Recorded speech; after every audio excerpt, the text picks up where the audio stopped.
Kita akan mengambil hikmah dari kisah seorang tabi'in yang bernama Abu Kilabah Abdullah ibnu Zaidin al-Jurmi. Abu Kilabah Abdullah ibn Zaid al-Jurmi al-Basri. Dia seorang kibar tabi'in, pembesarnya para tabi'in generasi kedua setelah para sahabat, dan dia seorang perawi hadis yang sangat thiqah dan meninggal tahun 104 Hijriah, dan dia hidup sempat berjumpa dengan kekhilafahan Umar bin Abdul Aziz rahimahullahu ta'ala. Bagaimana kisahnya? Tapi saya tidak hendak mengkisahkan biografi secara utuh. Saya hanya ingin mengkisahkan tentang wafatnya beliau, karena ini ada kaitan dengan sebuah pelajaran tentang betapa besarnya keutamaan sabar dan juga syukur. Ma'asyiral muslimat yang dimuliakan Allah Subhanahu wa taala, saya ambil kisah ini dengan sanadnya dari Imam Auza'i dari Abdullah ibn Muhammad rahimahullahu taala, dan diriwayatkan oleh Al-Imam Ibn Hibban, seorang pengeluar hadis. Yang menceritakan ini adalah Abdullah ibn Muhammad. Kata Abdullah ibn Muhammad ini, kharajtu ila sa'ilil bahri murabitan. Aku keluar saat itu menuju tepian pantai, dan aku bertugas sebagai penjaga perbatasan. Maksudnya perbatasan antara negeri Islam dan negeri kafir. Dan penjaga perbatasan itu memiliki keutamaan luar biasa dalam Islam. Kemudian dia mengatakan, falamma intahaitu ila sahil, ketika aku selesai berjalan-jalan bertugas menyisiri pantai, tepian-tepian pantai itu,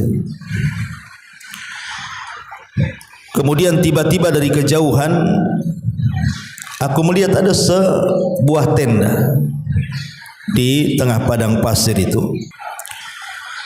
Fiha rajulun qad dhahaba yadahu wa rijlahu wa thaqula sam'uhu wa basaruhu. Tiba-tiba dalam kemah itu, kata Abdullah ibn Muhammad ini, aku mendapati seseorang yang sudah tidak punya kedua tangan dan tidak punya kedua kaki.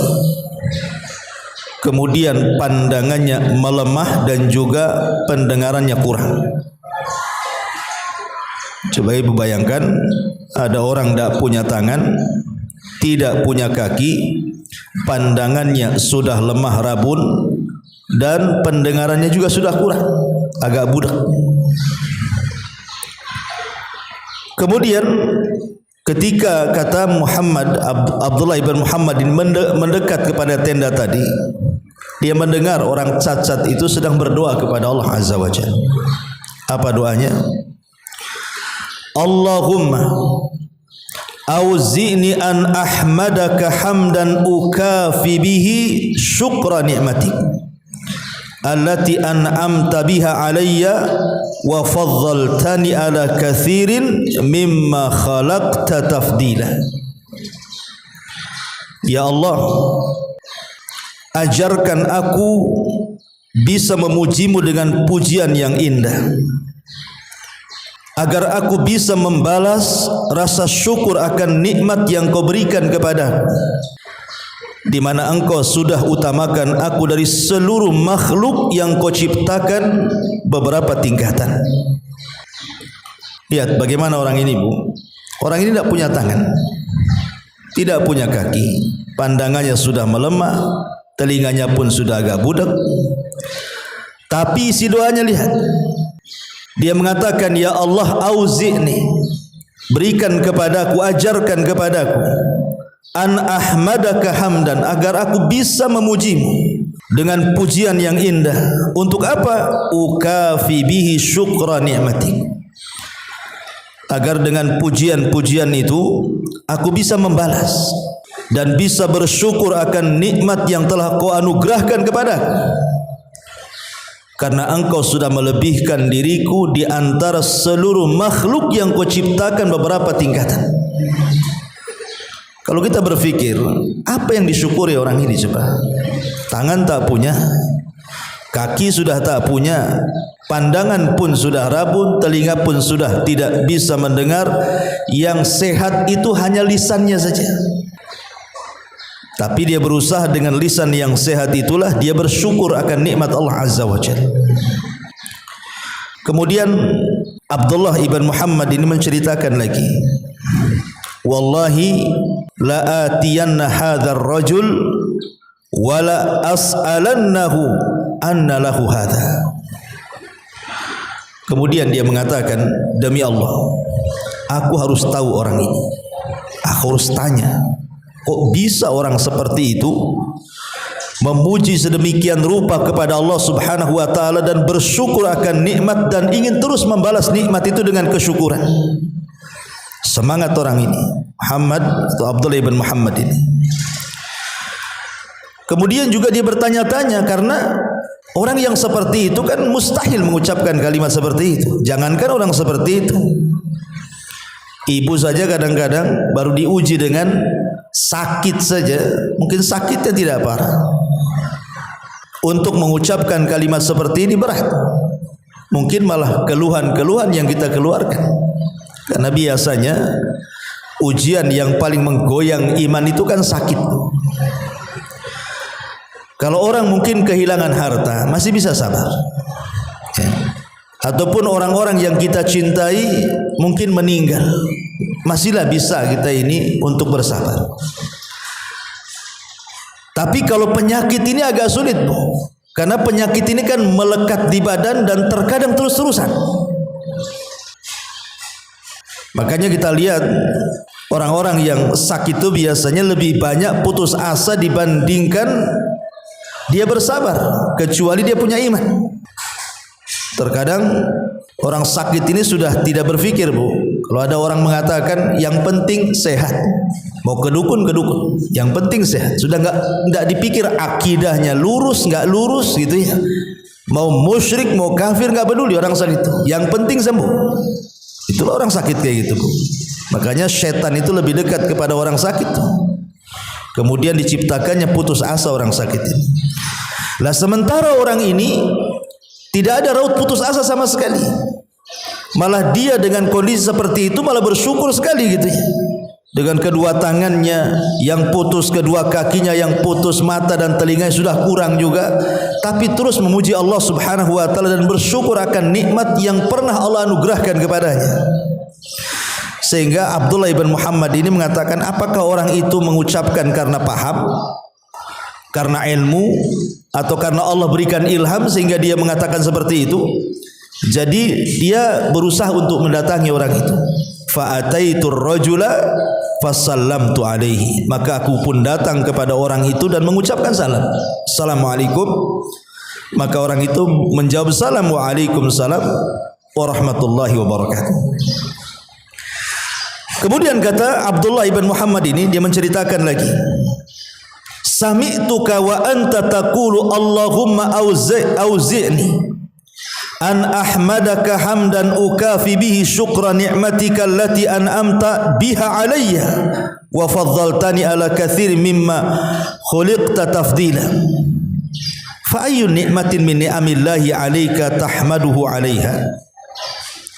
Jadi kata Abdullah ibn Muhammad bertanya, maaf Tuan, saya mendengar kamu tadi mengucapkan kalimat ya Allah, ajarkan aku agar aku bisa memujimu dengan pujian yang indah. Dengan itu aku bisa membalas rasa syukur akan nikmat yang telah kau anugerahkan kepadaku, dan engkau telah lebihkan aku dari seluruh makhluk yang kau ciptakan. Pertanyaannya, kata Abdullah bin Muhammad ini, nikmat apa dari nikmat-nikmat Allah yang kau syukuri itu apa? Kenapa kau memuji Allah sedemikian rupa?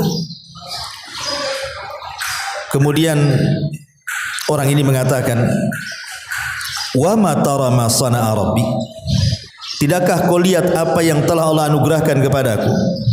Coba, masih juga dia mengatakan seperti itu. Tidakkah kau lihat kondisiku ini, katanya. Padahal kondisinya tidak punya tangan, tidak punya kaki, tidak ada yang sehat di badannya kecuali lisannya saja. Tapi dia mengatakan, wa ma tara ma sana'a rabbi, tidakkah kau lihat kondisiku, katanya. Kemudian dia mengatakan, wallahi demi Allah, lau arsala as-sama' alayya naran fa ahraqatni wa amara al-jibala fadamaratni wa amara al-bihar fagharaqatni wa amara al-arda fabala'atni mazdadtu li rabbi illa syukra. Dia mengatakan, demi Allah, kalau seandainya Allah perintahkan langit untuk mengirim halilintar dan petirnya dengan api kemudian membakarku, ataupun gunung-gunung Allah perintahkan untuk menimpa diriku sehingga aku hancur lebur, atau Allah mungkin perintahkan lautan agar menenggelamkan diriku, atau mungkin Allah perintahkan bumi untuk menelan aku, demi Allah tidaklah menambah untukku kecuali rasa syukurku kepada Allah Subhanahu wa taala. Coba bayangkan, ini ucapan ini dalam. Maksudnya apa? Terkadang orang tidak pernah melihat dalam musibah itu ada kebaikan. Terkadang orang itu tidak pernah melihat di balik musibah itu ada kebaikan. Rata-rata orang memandang musibah ya musibah, musibah ya keburukan. Itu rata-rata orang kan itu. Makanya lihat, kalau orang diuji dengan kekayaan, persis seperti yang dikatakan Quran, Rabbi akraman, Allah sedang memuliakan aku. Coba lihat kalau ada orang kaya ditanya, macam mana kondisimu? Alhamdulillah. Mulailah orang kaya ceramah pula sama kita. Kamu kalau ingin kaya, jangan tinggalkan duha. Mulai dia ujub kan itu. Jangan lupakan istighfar, jangan lupakan solat malam. Iya, dia ngomong waktu kaya. Ya, kamu enggak lihat status saya, tiap hari saya bangun malam, katalah. Cerita status pula. Waktu kaya itu ngomong gitu itu, ya. Coba habis itu Allah uji dengan kemiskinan, datang lagi sama orang itu, kira-kira solat duha lagi enggak tuh? Solat malam enggak dia? Status solat malamnya masih ada enggak? Enggak yakin. Kalau kita datang kepada orang kaya kemudian miskin yang tadinya menceramai kita baik-baik, boleh jadi mungkin dia terbalik kan itu. Entah apa yang Allah uji sama saya ini. Ya, begini begitu, ngeluh akhirnya. Itulah orang kalau diuji tuh. Kalau orang beriman, pasti dia akan menggabungkan sabar dan syukur kan. Maka kenapa iman itu kalau dibagi dua, itu separuhnya sabar, separuhnya syukur. Iman itu kalau dibagi dua, itu separuhnya sabar, separuhnya syukur. Mana dalilnya? Rasulullah SAW mengatakan, ajaban li amril mu'min, sungguh mengherankan perkaranya seorang mukmin itu. In asabathu dharra sabar, kalau Allah uji dengan berbagai macam ujian, dia pun sabar. Fakanat khairan lahu, justru itu kebaikan bagi dia. Wa in asabathu sarra syakara fakanat khairan lahu, kalau ditimpa sebuah hal yang indah bagi hidupnya, nikmat yang banyak, maka dia pun bersyukur dan itu baik bagi dia. Jadi seorang mukmin itu sama saja, mau diuji ya baik bagi dia, mau diberikan nikmat pun sama saja. Maknanya kemiskinan tidak menjadikan dia kufur, kemudian kekayaan pun tidak menjadikan dia kufur. Dua-duanya sama. Ya. Kita teruskan. Ya. Jadi orang ini mengatakan, sekiranya Allah memberikan berbagai macam ujian kepadaku, mau langit mengirimkan halilintar kepadaku, mau gunung menimpaku, mau lautan menenggelamku, dan begitu seterusnya, tetap aku tidak akan menambah kecuali kesyukuranku kepada Rabbku, kata orang ini. Kemudian dia mengatakan, kenapa alasannya? Alasannya, lima an'ama alayya min lisani hadha, karena dari seluruh badanku Allah belum membuat cacat lisanku. Aku masih bisa bersyukur. Ya, okelah, tanganku hilang, kakiku hilang, pandanganku sudah mulai rabun, telingaku sudah mulai kurang, tapi lisanku masih sehat. Ini yang tidak bisa kita lakukan, mensyukuri nikmat yang ada, tidak memikirkan nikmat yang sudah tidak ada. Ini yang kalau orang bisa mengucapkan kalimat ini luar biasa, karena kebanyakan orang pusing itu karena memikirkan nikmat yang sudah tidak ada tuh. Nikmat yang ada enggak pernah disyukuri itu. Makanya kan saya pernah bercerita sama ibu kisah siapa? Urwah ibn Zubair.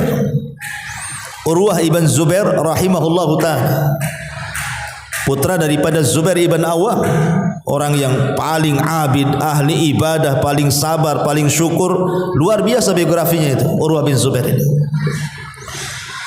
Jadi saat kakinya Urwah ini harus diamputasi, saat kakinya Urwah diamputasi karena penyakit, ya, seperti mungkin kena gula kan harus diamputasi itu kadang-kadang kan. Kemudian dia menghadap tabib, dokter, dan mengatakan, apakah kakiku harus dipotong atau diamputasi? Kata dokter, ya, ini tidak bisa diselamatkan. Kemudian dokter mengatakan, tetapi Urwah, ya Imam, ketika dipotong kakimu pasti kau akan merasakan sakit yang luar biasa. Sebaiknya kau minum khamr. Karena di zaman itu kan belum ada alat bius gitu ya. Ya caranya minum khamr supaya tidak sakit, supaya mabok gitu kan. Tetapi Urwah mengatakan, kalau seandainya aku harus mabok dan minum khamr, kemudian Allah takdirkan aku mati, berarti aku mati sedang mabuk. Aku tak mau, katanya. Sebaiknya tunggu aku melaksanakan 2 rakaat solat, waktu solat itulah kau potong, katanya, kakiku. Kalau Allah takdirkan aku mati, berarti aku mati dalam kondisi solat. Luar biasa kan. Ya, harusnya kita ini berdoa seperti itu, minta kepada Allah kalau bisa kita diwafatkan itu dalam posisi ibadah, ya, supaya secara lahiriah itu mengarah kepada husnul khotimah. Ya. Akhirnya ketika dia solat betul-betul dipotong. Ya namanya dipotong ya sakit, walaupun sedang solat. Akhirnya kemudian karena dia tidak tahan, pingsanlah Urwah ini, pingsan. Maka sang tabib berusaha untuk menyadarkan Urwah ini, suruh bangun. Ketika Urwah siuman, datang pula kemudian orang menghabarkan bahwa putranya meninggal. Baru dia siuman dari amputasi itu, tiba-tiba dihabarkan kepada Urwah, ya Urwah, anakmu meninggal. Coba bayangkan, terkadang ujian ini datang bertubi-tubi itu. Habis hilang kakinya, datang pula kabar anaknya meninggal. Tapi Urwahnya mengatakan, alhamdulillah ala kulli hal. Alhamdulillah atas segala kondisi. Sang tabib ini heran, kenapa Urwah mengatakan alhamdulillah? Akhirnya kemudian kata Urwah kepada sang tabib ini, tidakkah kau lihat anggota badanku? Aku Allah berikan kepadaku 2 tangan dan 2 kaki, kau baru putus 1, masih ada 3, katanya. Kemudian datang kepadaku kabar putraku meninggal, aku loh punya putra 5, kalau mati 1 masih ada 4, katanya. Nah ini yang belum bisa kita rasakan seperti ini. Terkadang kita ini memikirkan musibahnya, tidak pernah memikirkan nikmatnya. Lah inilah yang dirasakan oleh orang cacat ini. Dia mengatakan, kenapa aku mengatakan bahwa aku terus bersyukur kepada dan bersabar? Karena dari semua anggota badanku, lisanku masih sehat, masih bisa berzikir kepada Allah Subhanahu wa ta'ala. Kemudian dia mengatakan, walakin ya Abdullah, idza ataitani li ilaika haja qad tarani ala ayyi halatin ana ana lastu aqdar li nafsi ala dhurrin wala naf'in wa laqad kana ma'i baniyun li yata'ahadani fi waqti salati wa yuwaddi'uni wa idza ji'tu at'amani wa idza atashtu syaqani wa laqad faqadtuhu mundu thalathata ayyam fatahassasu li rahimakallah fatahassasu li rahimakallah. Taib. Jadi orang ini mengatakan, orang cacat ini, wahai Abdullah, engkau datang kepadaku, saya kira engkau ada hajat kepadaku. Tetapi dia mengatakan, kau lihat kondisiku sekarang kan, aku tidak punya kaki, tidak punya tangan, pandanganku melemah, kemudian pendengaranku juga melemah. Aku tidak sanggup untuk menolak madarat ataupun memberikan manfaat. Sebenarnya di tenda ini ada anak kecil, itu anakku. Dia setiap hari menolong solatku, mewudukan aku. Apabila aku lapar, dialah yang memberi makan kepadaku. Apabila aku haus, dialah yang memberikan minum kepadaku. Masalahnya wahai Abdullah, anak itu sudah 3 hari menghilang. Tolong cari untukku, bisa enggak? Artinya orang cacat ini sudah 3 hari tidak makan, 3 hari tidak minum. Ya mungkin kalau sholat, mungkin dengan cara meniatkan begitu, karena tidak punya tangan untuk wudu tak bisa, tayamum juga tak bisa. Ya mungkin dengan cara dipikirkan kan, itu dibayangkan. Pakai apa? Nggak punya tangan, nggak punya kaki. Berarti kondisinya mengenaskan. 3 hari tak makan, tak minum, seperti apa coba? Kalau bukan karena Allah Subhanahu wa taala, mungkin sudah mati orang cacat ini. Tapi Allah masih berikan kekuatan dia hidup, sehingga dia minta kepada Abdullah bin Muhammad ini, bisa enggak kau carikan anakku tuh, sudah 3 hari tak pulang dia. Ya. Kemudian kata Abdullah bin Muhammad, dia mengatakan, wallahi, demi Allah, orang sepertimu layak dibantu. Orang sepertimu layak dibantu. Karena membantu orang sepertimu a'dhamu indallahi ajran. Demi Allah, ini pahala yang sangat besar. Saya akan cari. Tapi sifatkan anakmu seperti apa? Ya. Akhirnya kemudian dia pun menceritakan anaknya begini. Kemudian famadaitu, aku pun pergi. Dia mengatakan, ketika aku pergi ghaira ba'id, sudah tidak jauh dari tenda tuh. Ya, hatta sirtu baina kithban minar ramli. Ketika aku sudah tidak jauh dari tenda itu, aku melihat kok ada jasad tergeletak di antara pasir-pasir, padang pasir. Fa idza ana bil ghulam qad iftarasahu sab'un wa akalalah. Tiba-tiba aku melihat ada jasad, separuh dagingnya sudah habis dimakan binatang buas dan dia pun sudah tergeletak mati. Fastarja'tu, aku pun mengatakan, inna lillah wa inna ilaihi raji'un. Inna lillah wa inna ilaihi raji'un. Rupanya anak itu adalah anak daripada orang cacat itu. Berarti orang cacat itu sudah enggak punya apa-apa lagi kan? Anak satu-satunya yang membantu mewudukan, menyolatkan, menyuapkan, memberi minum dan juga memberikan kebutuhan orang tuanya ini rupanya sudah meninggal dunia. Dan mengenaskan meninggalnya karena diterkam serigala, diterkam harimau atau apal binatang buas dan dimakan sebagian dagingnya. Kemudian orang ini Abdullah bin Muhammad mengatakan, aku bingung apa yang harus aku katakan kepada orang cacat itu. Fabainama ana muqbilu nahwihi id khatara alayya qalbi, id khatara ala qalbi dzikra Ayyub alaihi salatu wassalam. Jadi saat dia kemudian bingung nih mau menceritakan apa ini, teringatlah satu kisah Nabi Ayyub alaihi salatu wassalam. Mulailah kemudian setelah dia merancang untuk menghibur orang cacat itu dengan sebuah pertanyaan tentang kisah Nabi Ayyub, mulailah dia mendekat dan hendak menghabarkan kematian putranya, tapi dimukodimahi dengan cerita dulu. Harusnya begitu, Bu. Ya, kalau ada kawan ibu, kena musibah gitu ya. Mungkin dia enggak dengar, mungkin saudaranya meninggal atau apa orang yang dicintainya meninggal atau mungkin rumahnya kebakaran atau apalah kan, dan orang ini belum tahu. Ya, jangan langsung diceritakan ulang, nanti shock nantinya. Tapi dihibur dulu gitu maksudnya. Baru setelah tenang, baru cerita. Seperti kisahnya siapa? Ummu Salamah. Ya. Jadi Ummu Salamah itu kan punya anak kecil, anak daripada Abu Talha, tapi bukan anaknya dari istri sebelumnya. Abu Talha itu punya anak namanya Abu Umair. Itu anak yang paling dicintai Abu Talha. Jadi ketika Abu Talha keluar dalam sebuah hajat beberapa hari, karena anak itu lagi sakit, kemudian dirawat oleh Ummu Sulaim. Ya. Bukan Ummu Salamah, Ummu Sulaim. Namanya Rumaisah bintu Milhan, yang Rasul habarkan, aku melihat Rumaisah di sorga. Ummu Sulaim. Ya. Jadi Ummu Sulaim ini merawat anaknya, tapi Allah takdirkan meninggal juga gitu ya. Kemudian dia marah sama keluarganya karena ketika meninggal anak itu, keluarga Abu Talha banyak menangis.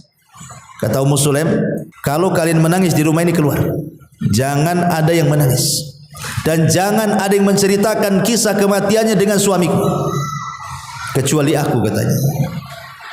Jadi ketika Abu Talha datang, Abu Talha ya biasa, kayak saya ini seorang bapak punya anak kecil, ya pasti nanya anaknya lah, apalagi habis safar kan gitu ya, apalagi anak itu masih kecil. Tapi Ummu Sulaim ini cerdas, anak itu dimandikan, kemudian didandani, kemudian ditidurkan seolah-olah tidak mati. Ya. Jadi ketika Abu Talha melihat anaknya sedang tertidur, kata Ummu Sulaim, jangan kau bangunkan, dia sedang tertidur, sebaiknya kau makan dulu. Nah, kebetulan Ummu Sulaim sudah memasakkan masakan kesukaan Abu Talha. Kemudian malam itu betul-betul Ummu Sulaim berdandan. Ini yang enggak bisa dilakukan ibu-ibu nih.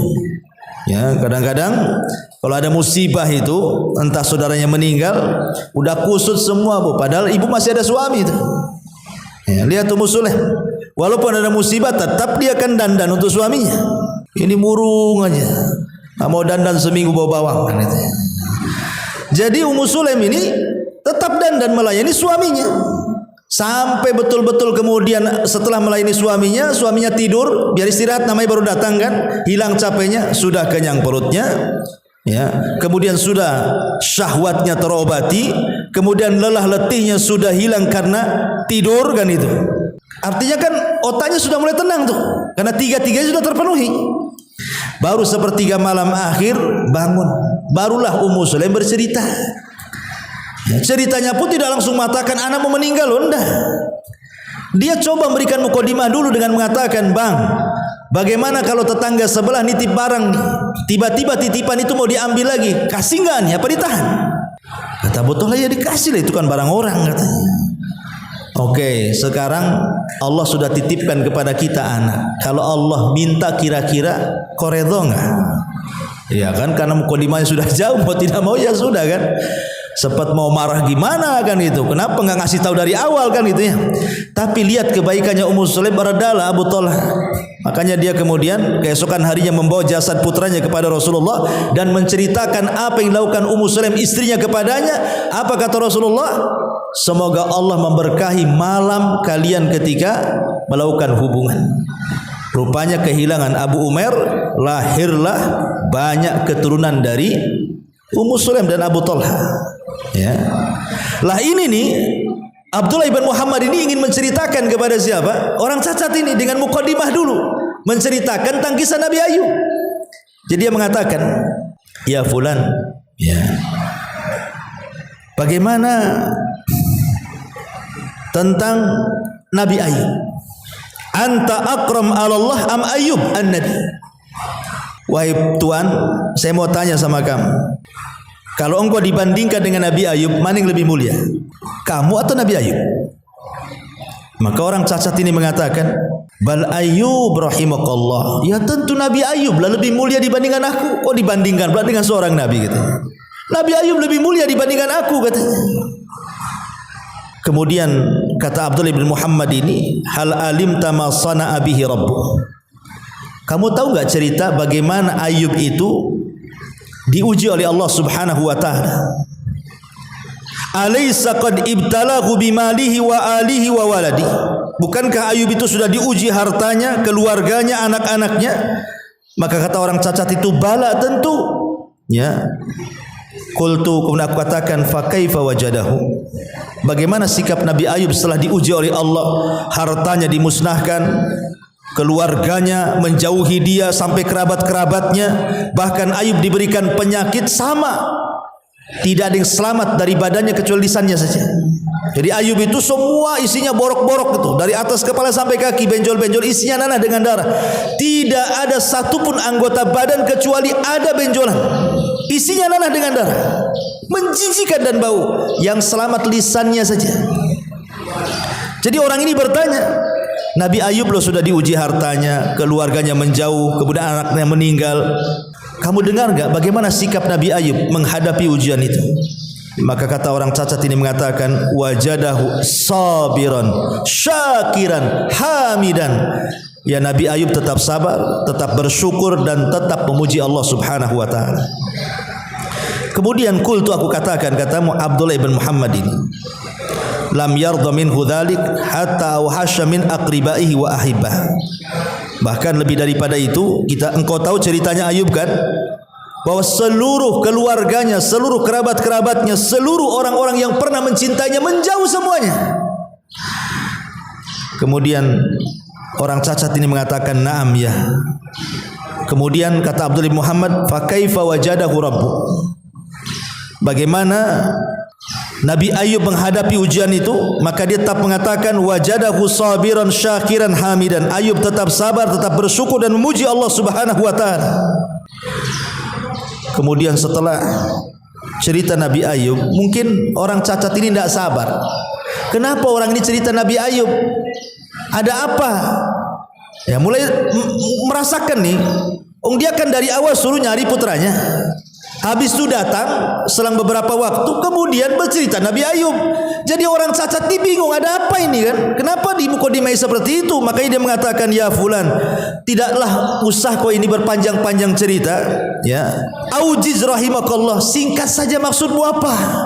Maksudnya, tidak usah panjang-panjang, singkat maksudmu apa ini dengan cerita Nabi Ayub ini? Qultu lahu, maka kata Abdullah bin Muhammad ini, innal ghulam alladhi arsaltani fi talabihi wajadtuhu baina kusbanir ramli wa qad iftarasahu sab'un fa akala lahm.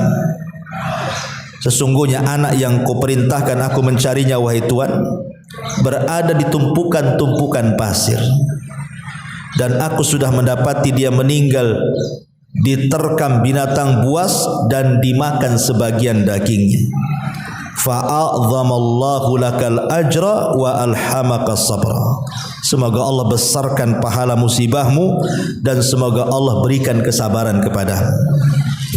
Coba ibu bisa bayangkan musibah orang ini, ya, sudah hidup sendirian di kemah, tidak ada orang lain kecuali dia. Kemudian Allah berikan ujian, tangannya hilang, kakinya pun tak ada, pendengarannya pun kurang, matanya pun sudah rabun, dia pun harus dilayan lagi dengan anaknya. Kalau solat, anaknya yang membantu dia solat, anaknya yang wudukan, kalau dia lapar, anak yang beri makan, kalau dia haus, anak yang berikan minum, dan begitu seterusnya. Tiba-tiba yang selama ini anaknya yang membantu dia meninggal dunia. Ini ujian apa lagi nih? Ya, luar biasa ujiannya. Makanya kemudian Abdullah bin Muhammad dia berusaha menyabarkan, semoga Allah membesarkan pahalamu dan semoga Allah membesarkan kesabaran. Tiba-tiba orang ini mengatakan, alhamdulillah alladzi lam yakhluq min dzurriyyati khalqan ya'sihi fayu'adzab bin nari. Masih juga dia mengatakan, segala puja dan puji hanya milik Allah. Bayangkan coba ya. Sudah tidak ada lagi yang melayani dia itu. Ketika dihabarkan anak yang meninggal, masih juga dia mengatakan, alhamdulillah yang telah menciptakan dari keturunanku anak yang tidak pernah bermaksiat kepada Allah sehingga dia tidak diazab dengan neraka. Jadi orang cacat ini dia mengatakan kepada Abdullah bin Muhammad ini, wahai fulan, saya bersyukur kepada Allah kalau anakku meninggal. Soalnya seperti itu. Karena anak itu selama bersamaku tidak pernah bermaksiat kepada Allah. Dia anak yang berbakti, sehingga kalaupun dia harus mati diterkam binatang buas, saya yakin dia tidak mungkin diazab karena dia tidak pernah bermaksiat. Dia anak soleh satu-satunya yang aku punya, katanya. Lihat bagaimana dia bersyukur. Dan ini juga pelajaran bagi kita kan, ya, bahwa kalau kita punya keturunan maka jaga keturunan itu. Jangan sampai kemudian anak yang kita banggakan, yang harusnya mendoakan kita setelah kematian, dia pula yang menyeret kita dari api neraka. Dan bersyukurlah kalau Allah Subhanahu wa taala uji kita dengan kematian anak kita yang belum balik. Artinya anak itu belum punya dosa kan, dan kelak akan jadi syafaat bagi orang tuanya. Ma'asyiral muslimat yang dimuliakan Allah Subhanahu wa taala. Kemudian dia pun istarja mengucapkan inna lillah wa inna ilaihi rajiun wa sahiqa sahqatan famata. Kemudian dia tersedak, ya, seraya menghembuskan nyawa terakhirnya, kemudian dia pun meninggal dunia. Kata Abdullah ibn Muhammad, inna lillah wa inna ilaihi rajiun, azumat musibati, sungguh besar musibah ini. Orang seperti dia yang Allah berikan cacat yang luar biasa dari tangan, kaki, pendengaran, penglihatan, dan kehidupannya juga tidak ada apa-apa di tenda itu kecuali dia dan anaknya. Tapi orang ini melihat kesabaran yang luar biasa. Akhirnya kemudian dia mengatakan, demi Allah, apa yang harus aku lakukan dengan jasad orang ini, katanya. Kalau aku seandainya mengurus jasad ini, aku membawanya, aku tidak sanggup membawanya. Kalau aku urus dia fardu kifayah, tidak ada perlengkapan di sini, aku sendirian. Akhirnya dia pun sedih, hanya bisa menutup jasadnya, kemudian menangis di dekat kepalanya. Kata Abdullah bin Muhammad, aku hanya bisa menangis karena tidak bisa ngurus jasadnya. Ya. Kemudian tiba-tiba ketika dia sedang menangis, ittahajjama alayya arba'atu rijalin. Tiba-tiba datang 4 orang lewat di situ. Ya. Kemudian 4 orang yang lewat di situ mendengar di dalam tenda itu ada orang nangis. Turunlah 4 orang ini, kemudian melihat ke dalam tenda, rupanya kenal kepada orang ini. Kau di sini wahai Abdullah ibn Muhammad? Ada apa engkau di sini? Ya. Kemudian Abdullah ibn Muhammad menceritakan dari mulai dia datang ketemu orang ini sampai kemudian disuruh mencari anaknya, sampai kemudian meninggal, diceritakan lengkap. Jadi 4 orang ini heran. Ya. Akhirnya kemudian 4 orang ini mengatakan, bisa kau singkap tuh wajahnya orang ini? Orang ini kok hebat sekali. Bagaimana kesabarannya, bagaimana syukurnya. Akhirnya disingkaplah kain yang menutup wajahnya ini. 4-empatnya orang tiba-tiba mengatakan, inna lillah wa inna ilaihi rajiun. Ini kan Abu Kilabah al-Jurmi. Siapa yang tidak kenal Abu Kilabah al-Jurmi? Seseorang yang sangat mencintai Allah dan Rasulnya, seorang yang sangat ma'ruf, ya. Di zaman itu siapa yang tidak kenal Abu Kilabah? Dia ulama besar, karena dia belajar kepada banyak para sahabat. Salah satu riwayat hadis yang dikenal adalah duduk di antara 2 sujud. Kalau hadis tentang duduk di antara 2 sujud itu salah satu perawinya adalah Abu Kilabah. Mengambil riwayat Abu Kilabah itu. Apakah setelah sujud itu duduk di antara 2 sujud, sujud istirahat, kan? Ya, dalam sholat kalau tidak salah, itu salah satu perawinya adalah Abu Kilabah. Bukan duduk di antara 2 sujud, afwan. Duduk istirahat dari sujud ke bangkit. Ya. Apakah setelah sujud langsung bangkit, ataukah setelah sujud itu ada duduk istirahat dulu baru bangkit, gitu maksudnya. Nah, ini kan polemiknya dari hadis Abi Kilabah yang kita ceritakan ini. Lah, Abi Kilabah ini bukan orang biasa, Bu. Dia ulama. Bahkan dia pernah diminta untuk menjadi qadhi kerajaan, tapi dia tak mau. Ya, jadi di zaman itu Abu Kilabah diminta untuk menjadi qadhi, mungkin hakim besar di Syam itu, tapi dia lari. Dia sembunyi, ya, tidak mau dia. Kalau seandainya Abu Kilabah ini mau jadi orang besar, orang kaya dia, bagaimana coba kalau dia diangkat menjadi qadhi kerajaan, kan fasilitasnya kan dikasih, kan? Rupanya Abu Kilabah ini lari, tidak mau jadi qadhi, malah hidup di padang pasir. Akhirnya Allah berikan takdir seperti itu. Dia memilih lari dari dunia dan mengejar akhirat, tapi Allah uji agama dan dunianya. Abu Kilabah ini. Jadi ketika 4 orang ini kan Abu Kilabah ini, ya, langsung mereka mencium keningnya, mencium badannya, kasih cintanya dan mengatakan ini orang yang paling mencintai Allah dan Rasulnya. Kemudian orang ini memuji, Fulan Abdullah, tahu enggak orang ini? Orang ini adalah orang yang matanya tidak pernah bermaksiat dan badannya selalu sujud kepada Allah Subhanahu wa taala. Akhirnya 4 orang ini kemudian merawat jasadnya Abi Kilabah, memfardu kifayakan, memandikan, mengkafankan, kemudian menguburkan. Setelah selesai penguburannya, kemudian Abdullah ibn Muhammad bercerita, setelah aku meninggalkan tempat itu, aku pun tertidur. Tiba-tiba dalam tidurku, fara'aituhu fima yaran naim fi radati min riyadil jannah. Ketika aku tertidur, aku dimimpikan pula dengan Abu Kilabah ini, orang cacat ini. Aku lihat dia sudah lengkap semua fisiknya dan dia berada di taman-taman sorga. Di taman-taman sorga. Wa alaihi khullatan min khulalil jannah, dan aku lihat dia sedang memakai kain-kain sutra dari sorga. Wa huwa yatlul wahya, sementara dia membacakan ayat salamun alaikum bima sabartum fa ni'ma uqbad dar. Keselamatan bagi kalian atas kesabaran kalian, dan sorga adalah sebaik-baik nikmat bagi orang yang sabar. Fakultu, kemudian aku katakan, kata Abdullah bin Muhammad ini, ya, bukankah engkau adalah orang yang aku mintai bantuan? Ya. Alasta bisahibi, bukankah engkau sahabatku? Qala, kata Abu Kilabah dalam mimpi itu mengatakan, ya, engkau sahabatku. Qultu anna laki hada, kok bisa kamu mendapatkan kenikmatan seperti ini? Ya. Kok bisa? Ini dalam mimpinya nih, masih cerita mimpinya siapa? Abdullah ibn Muhammad. Kok bisa kamu dapat kenikmatan, keindahan, fasilitas yang sedemikian luar biasa di surga ini?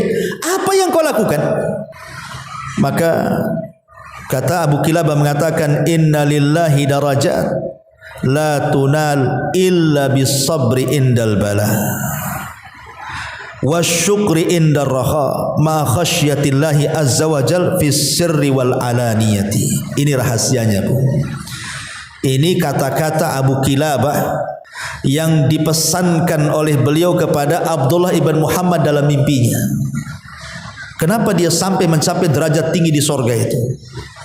Kata dia, sesungguhnya Allah itu memiliki derajat-derajat di sorga, yang derajat-derajat tinggi itu tidak mungkin dicapai kecuali sabar ketika mendapatkan ujian, syukur ketika mendapatkan nikmat, disertakan dengan rasa takut kepada Allah, baik dalam kondisi terang-terangan atau dalam kondisi rahasia. Berarti di sini kuncinya 3: sabar, syukur, takut kepada Allah Azza wa Jalla. Itu nasihatnya. Ya. Ma'asyiral muslimat yang dimuliakan Allah Subhanahu wa taala. Makanya saya perdalam masalah sabar, ya. Sabar itu adalah amalan yang paling tinggi dalam Islam. Makanya kenapa Allah Subhanahu wa taala sampai mengatakan innama yuwaffas sabiruna ajrahum bighairi hisab. Sesungguhnya kami lengkapkan pahala orang yang sabar itu tanpa hisab kelak pada hari kiamat. Kenapa satu-satunya, ya, amalan yang menjadikan manusia dapat pahala tanpa batas ada di sabar. Satu amalan yang berpahala tanpa batas itu cuma sabar. Itu pahalanya tanpa batas. Kalau sholat, puasa, zakat atau ibadah yang lain itu ada batas pahalanya. Seperti baca Quran, 1 huruf 10 kebaikan, kan ada batasnya 10 kebaikan. Sedekah dilipat gandakan menjadi 700 kali lipat, kan itu. Tapi sabar ini tidak ada batas, ya. Karena sabar ini masuk pada semua lini kehidupan. Sabar ini masuk pada semua lini kehidupan. Makanya kenapa para ulama itu menggolongkan sabar itu kepada 3 kategori kan. Baik ibu melaksanakan ketaatan kepada Allah, berhajat kepada kesabaran. Sebab kalau orang tidak sabar tidak mungkin melaksanakan ketaatan. Solat ibu kalau enggak sabar enggak solat. Ya, puasa kalau enggak sabar enggak jadi puasa. Haji kalau enggak sabar ludes uangnya enggak jadi haji. Ya. Jadi semua ibadah itu berhajat kepada sabar. Sebab kalau tidak sabar enggak jadi ibadahnya. Ya. Kemudian yang kedua, sabar juga mencakup meninggalkan semua kemaksiatan. Ketika ada orang gibah, sabar untuk tidak ikut gibah. Ketika ada orang bermaksiat, sabar untuk tidak maksiat. Ketika ada orang minum khamr, sabar tidak ikut minum khamr. Ketika ada orang berzina, sabar untuk tidak berzina. Ketika ada orang mencaci, sabar untuk tidak ikut-ikut mencaci. Itu kan perlu kesabaran tuh. Sebab terkadang kita ini karena tidak sabar ikut orang. Orang gibah ikut juga nimbrung di situ. Ibu tak sabar, akhirnya ikut juga gibah di situ. Ibu pula provokatornya. Ya. Jadi sabar ini juga mencakup juga menahan syahwat kita supaya jangan terjerumus kepada maksiat. Termasuk juga sabar kepada masalah qada dan qadar itu. Apa yang terjadi dari kehidupan kita ini semuanya harus sabar. Ibu menghadapi badan ibu sendiri harus sabar, menghadapi suami harus sabar, menghadapi anak-anak harus sabar, menghadapi tetangga harus sabar, menghadapi penyakit harus sabar, menghadapi ekonomi harus sabar. Jadi sabar itu masuk ke semua lini. Ya. Masuk kemana-mana gitu sabar itu. Makanya kenapa sabar ini luar biasa dalam Al-Quran. Sampai-sampai Allah subhanahu wa ta'ala ketika bicara soal sabar itu menyebutkan 90 kali dalam Quran itu kalimat sabar itu. Saking mulianya sabar, terkadang diiringkan disebut satu nafas dengan perintah solat, dengan kalimat solat. Seperti Allah mengatakan wasta'inu bis sabri was salat. Mintalah pertolongan kepada dengan sabar dan solat. Terkadang diiringkan dengan solat. Dan kita tahu ibadah solat itu ibadah luar biasa. Terkadang Allah subhanahu wa ta'ala iringkan sabar itu dengan kebersamaan Allah dengan hambanya. Innallaha ma'as sabirin. Allah akan bersama orang-orang yang sabar. Dan kebersamaan Allah dengan orang sabar ini kebersamaan khusus, bukan kebersamaan umum. Ya. Terkadang Allah subhanahu wa ta'ala iringkan dengan al-falah. Falah itu artinya kesuksesan, keberuntungan. Seperti Allah mengatakan dalam Al-Quran, ya ayyuhalladzina amanu sabiru wasabiru warabitu wattaqullaha la'allakum tuflihun. Wahai orang-orang yang beriman, bersabarlah kamu, kuatkanlah kesabaranmu, dan tetapkanlah bersiagamu, dan bertakwalah kepada Allah agar kamu beruntung. Allah sebut iringkan dengan kalimat falah. Bahkan terkadang Allah juga iringkan dengan syukur. Allah mengatakan inna fi dzalika laayatin likulli sabarin syakur. Ya. Jadi sabar ini luar biasa karena Allah iringkan dengan ibadah-ibadah mulia. Terkadang begini, kalau kita tadi telaah ya kisah Abu Kilabah Al-Jurmi Al-Basri At-Tabi ini, dan juga tadi saya selipkan kisah Nabi Ayub. Ya, maksud saya gini Bu, terkadang ada orang sabar karena dia menghadapi penyakit. Dengan kesabaran itulah akhirnya sembuh penyakitnya. Justru dengan sabar itulah menyembuhkan penyakit kan Bu ya. Sebab kalau orang tidak sabar, semua obat diminum matilah dia.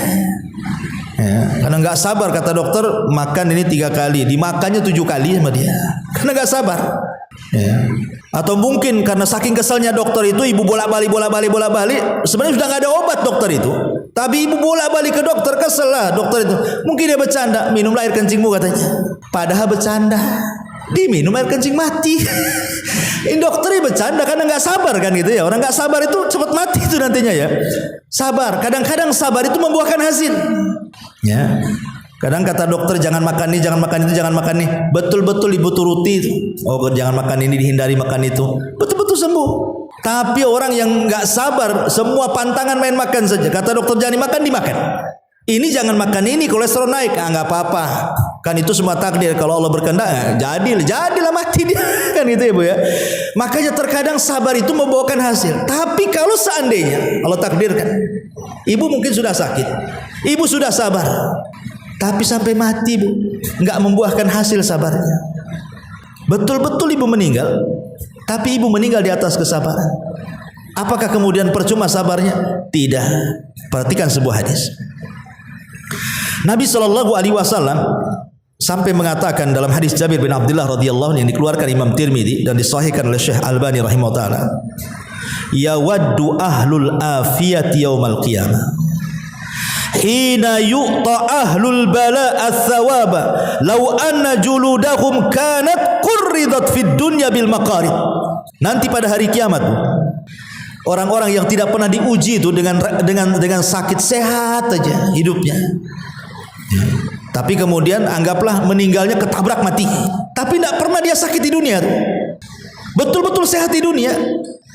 Jadi ketika pada hari kiamat dia melihat bagaimana pahala yang Allah berikan kepada orang yang diuji dan sabar luar biasa, mereka pun yawaddu ahlul afiyah, kata Rasul, orang-orang yang sehat di dunia berangan-angan yaumal qiyamah, pada hari kiamat.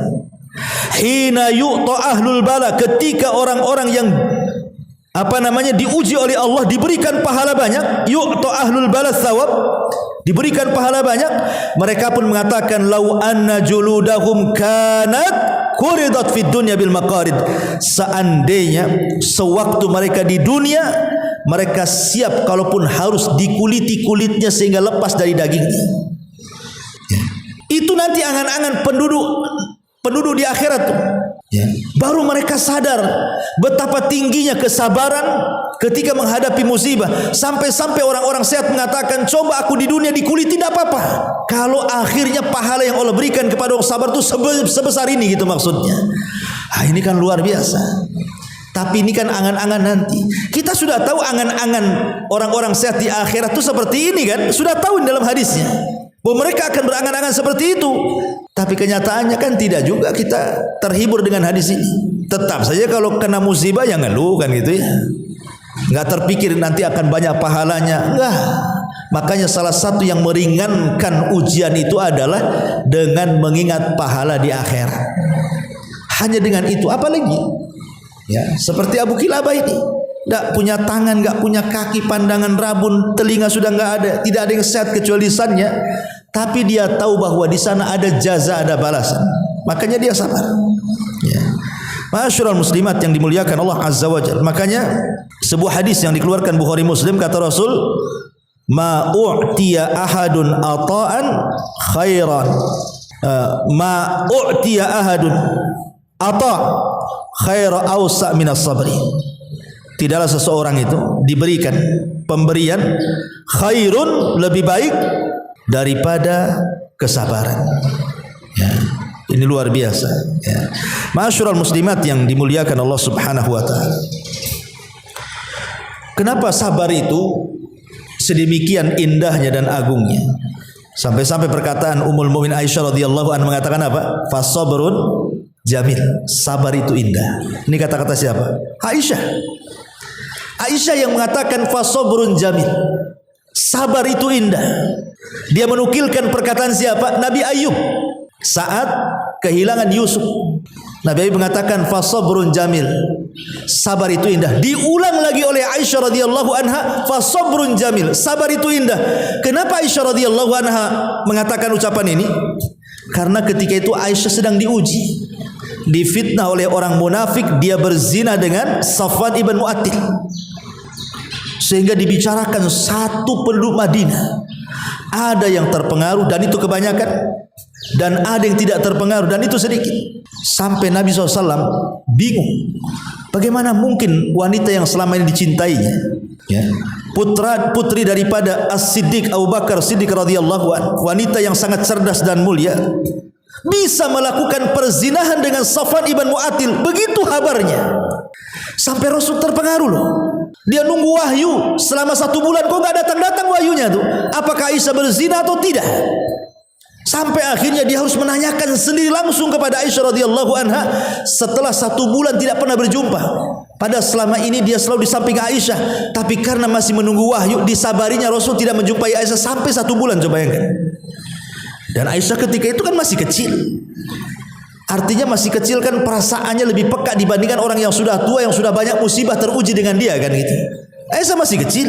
Ya. Sehingga ketika itu Rasul langsung bertanya langsung, main tembak saja. Aisyah, kalau kau ingin ngaku, nggak apa-apa, ngaku saja. Ya. Kemudian bertobat, nanti Allah terima tobatmu. Tapi kalau engkau tidak merasa, maka yakinlah pasti akan datang pembelaan Allah. Pasti akan turun wahyu dari langit, akan membebaskan kamu dari tuduhan itu. Coba, Rasul memberikan dua soalan, ngaku atau tidak. Kalimat ini kan berat bagi Aisyah. Kalau umpamanya suami ibu gitu, nuduh sama ibu kan, itu kan berat pertanyaannya, Bu, karena seolah-olah tidak membela, seolah-olah terpengaruh dengan isu di luar. Sehingga Aisyah radhiyallahu mengatakan kepada ibunya dan juga ayahnya Abu Bakar, tolong jawab ucapan Nabi. Saya tidak bisa menjawab ini. Ibu bapaknya tidak bisa jawab, hanya bisa menangis saja Abu Bakar dan ibunya Ummu Rumanto. Akhirnya Aisyah, karena sudah tidak ada pembelaan, Rasul mendesak dengan dua pertanyaan, ibu bapaknya tidak membela dia dan tidak berikan jawaban.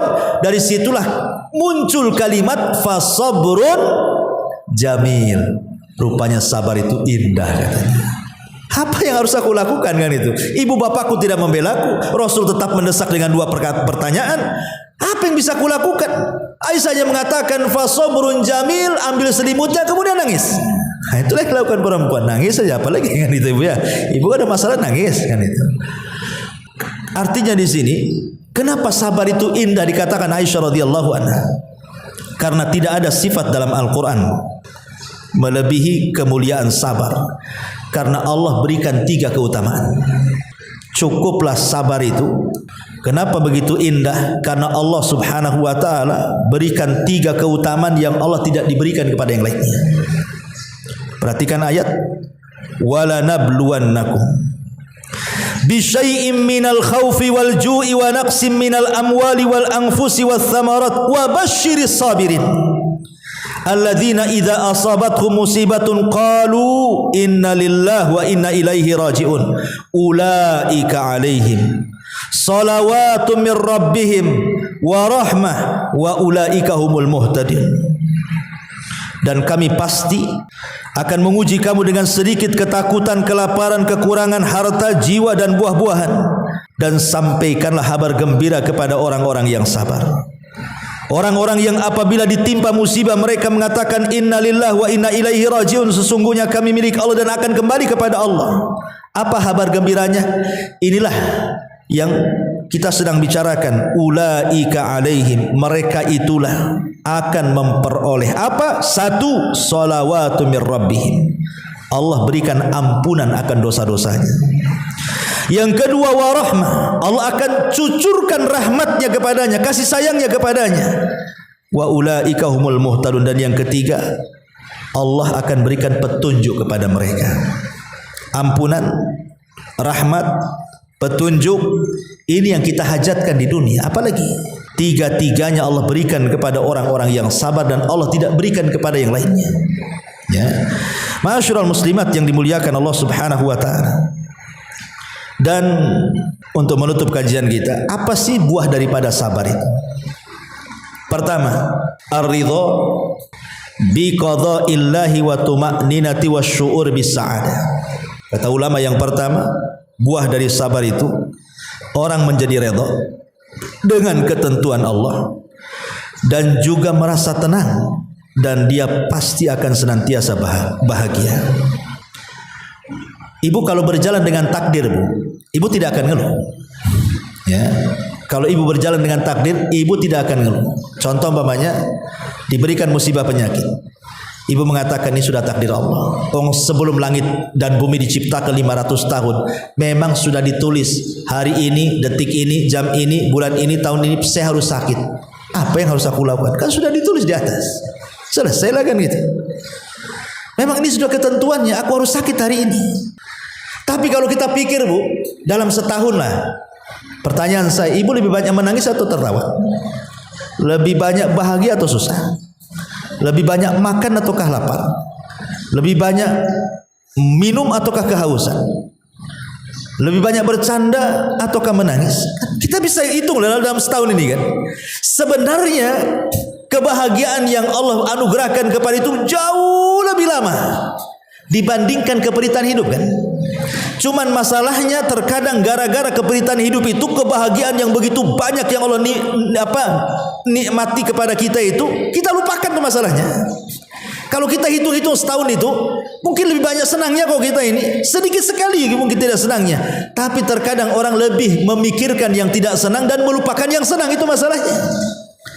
Nah, kalau kita berjalan dengan takdir kata para ulama, maka ini ada samaratus sabri. Ini buah daripada sabar. Yang kedua, bisabri tatahaqqaq al-izzatu wal karamatu wat ta'idu minallah. Kalau sabar, maka Allah akan berikan izzah, kemuliaan,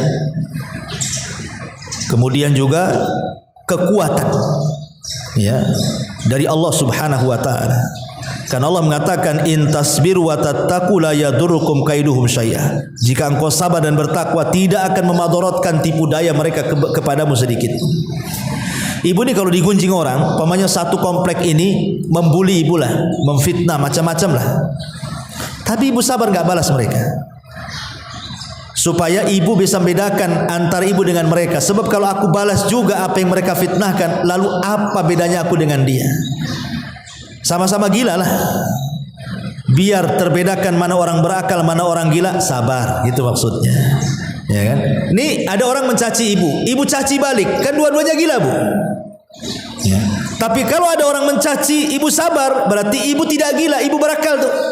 Nah, biarlah dia yang gila, selesai. Itu maksudnya. Kan tenang tuh kalau hidup kayak gitu. Supaya terbedakan mana orang waras, mana enggak, mana orang baik, mana orang jahat, kan itu ya. Dengan kesabaran ini terbedakan semuanya nanti. Tapi kalau satunya mencela dibalas mencela, satunya menghina dibalas menghina, ini enggak terbedakan mana yang baik, mana yang jahat jadinya. Sama aja kalau begitu. Terkadang orang yang dicela mencela baik lebih mencela daripada orang mencela itu. Lebih parah lagi itu. Ya. Mencela orang itu tidak seberapa ke kita, kita pula mencela banyak sama dia. Kan itu seolah-olah dendam berlipat ganda. Ya. Boleh kita membalas kejahatan itu, tapi dengan kejahatan yang sama. Ya. Kalau saya boleh bahasa kasar umpamanya, orang itu mengatakan anjing kau, maka kalaupun kita harus membalas, kata-katanya dibalikan saja. Kau yang anjing, selesai. Gitu ya. Jangan ditambah, kau babi juga, kan itu. Nah, ini ibu tidak boleh menambah dua kata tuh, kan? Kan dia mengatakan kita cuma satu, balikan lagi yang satu itu, jangan ditambah lagi. Makanya Allah mengatakan fajaza'u sayyi'atin sayyi'atu mithluha, kan itu. Sayyi'atu mithluha. Fajaza'u sayyi'atin sayyi'atu mithluha, kata Allah. Balasan orang yang berbuat buruk itu dengan keburukan yang sama, jangan lebih. Ya. Itu kalau kita tidak sabar maksudnya ya. Kalau harus pun menjawab orang itu, maka jawablah dengan yang semisal. Tapi kalau sabar lebih baik, gitu maksudnya. Ini kan kalau harus menjawab. Ya. Ini yang kedua. Yang ketiga, kama annahu sababun lil auni wan nusrati wal madadi minallah. Sebagaimana sabar juga sebab pertolongan Allah turun dan bantuan Allah Subhanahu wa taala. Allah mengatakan dalam surah Al-Imran ayat 125, bala in tasbiru wa tattaqu wa ya'tukum min fawrihim hadza yumdidkum rabbukum bi khamsati alafi minal malaikati musawwimin. Ketika bercerita tentang perang Badar, kalau kalian mau sabar, maka Allah akan berikan kekuatan kepada kalian dengan 5.000 malaikat yang akan menolong kalian. Jadi sabar itu akan membuahkan hasil pertolongan dari Allah Subhanahu wa taala. Kemudian juga sabar itu yurisu sahibuhu darajatal imam, akan mewariskan kepada orang yang sabar itu derajat kepemimpinan. Kepemimpinan di sisi Allah Subhanahu wa taala. Wa ja'alna minhum a'immah, dan ada orang-orang dari mereka yang kami jadikan imam-imam, pemimpin-pemimpin, yahduna bi amrina, mereka memberikan petunjuk dengan perintah kami, lamma sabaru, ketika mereka sabar. Kemudian juga itlaqul busyra li ahli sabri, Allah menghabar gembirakan, wabasyiri sabirin, pokoknya berbahagialah dengan berita Allah. Siapapun orang sabar pasti akan dapat berita baik dari Allah Subhanahu wa taala. Dan yang terakhir tentunya adalah wa fawqa kulli hadza an-naimul muqim fi jannatin arduha as-samawati wal ardh. dan segala apa yang diuraikan para ulama adalah orang yang sabar pasti akan mendapatkan sorga yang luasnya selangit dan sebumi, sebagaimana Allah mengatakan jannatu adnin, sorga Aden, yadkhulunaha, mereka akan memasukinya, wa man saluha min abaihim wa azwajihim wa dzurriyyatihim, dan dari orang-orang yang baik, baik bapaknya, istrinya atau anaknya, wal malaikatu yadkhuluna alaihi min kulli bab, malaikat akan datang ke semua pintu dan mengatakan salamun alaikum bima sabartum fa ni'ma uqbadar, keselamatan bagi kalian karena kesabaran kalian, dan surga itulah sebaik-baik nikmat bagi orang yang sabar. Inilah di antara faedah kisah daripada Abu Kilabah Al-Jurmi At-Tabi'i Al-Basri rahimahullahu taala.